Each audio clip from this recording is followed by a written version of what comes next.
Apa hukumnya perempuan yang haid memegang mushaf?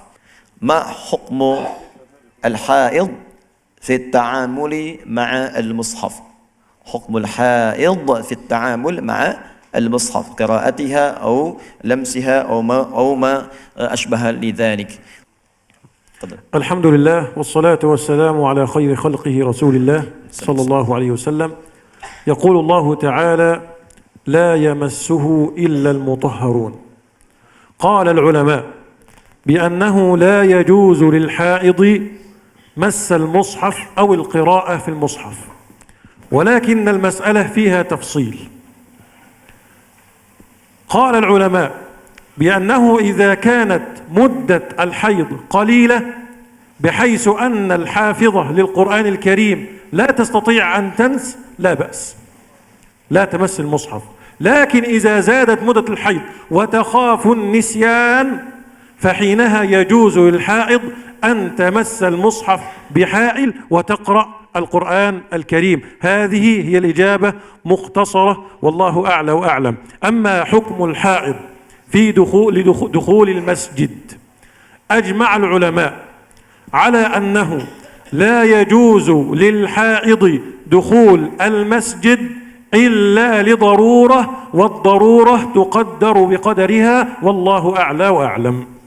Baik, ada dua persoalan di sini. Pertama tentang perempuan yang sedang haid, bagaimana hukum jika perempuan ini ingin bersentuhan dengan mushaf atau ingin membaca al-mushaf, apakah boleh memegang mushaf atau membacanya?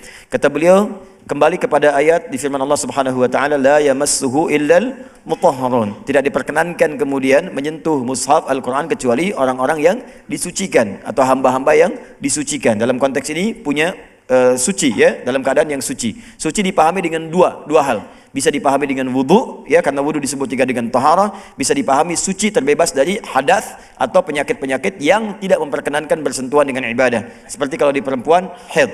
Maka di sini kata beliau, dari ayat ini para ulama memberikan pandangan. Pandangan yang pertama, ini pandangan yang umum sifatnya.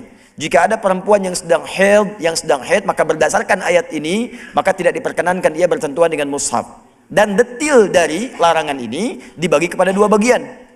Yang pertama, jika haidnya dalam masa yang singkat, bukan masa yang panjang, ya, dan di situ tidak dikhawatirkan misalnya lupa dengan ayat-ayat yang tidak dihafalkan, bisa sedang menghafal, ya, sedang kemudian mengkaji, dan dia masih ada teringat di situ, bisa mendengarkan bacaan, ya, bisa dari speaker aktif, bisa menyimak dari situ, maka tidak perlu kemudian dia menyentuh mushaf untuk sengaja membacanya. Maka hukum berlaku di sini, tidak diperkenankan dia bersentuhan dengan mushaf atau membacakannya, sengaja baca, jika memang dengan keadaan menyimak pun bisa dicukupkan untuknya.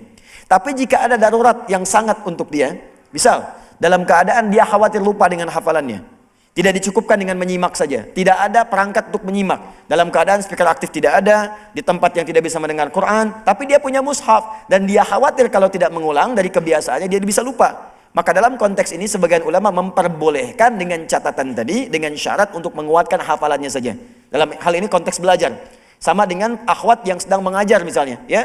Kalau dia khawatir dengan keadaan dia itu haidnya kemudian tidak mengajar, dan dengan tidak mengajar ini orang-orang tidak mendapatkan manfaat dan waktunya hanya di situ saja, maka diperkenankan dia pada situ mengajar dengan memberikan bimbingan-bimbingan ayat-ayat Quran yang dia bacakan. Ada detil dari sini, ada sebagian termasuk Imam Malik mengatakan dia niatkan dengan niat untuk tidak membaca, tapi niat hanya untuk misalnya mengulang dengan bacaan atau mendengarkan bacaan atau membacakan secara terbata-bata, dengan tidak dimaksudkan membacakan Quran secara keseluruhannya. Yaitu ada detil di dalamnya. Jadi secara umum yang diambil secara umumnya adalah tidak diperkenankan kecuali dalam keadaan-keadaan darurat seperti yang tadi dimaksudkan. Keadaan yang terdesak, keadaan yang dibutuhkan seperti untuk mengajar, atau seorang penghafal Quran yang khawatir lupa dengan hafalan.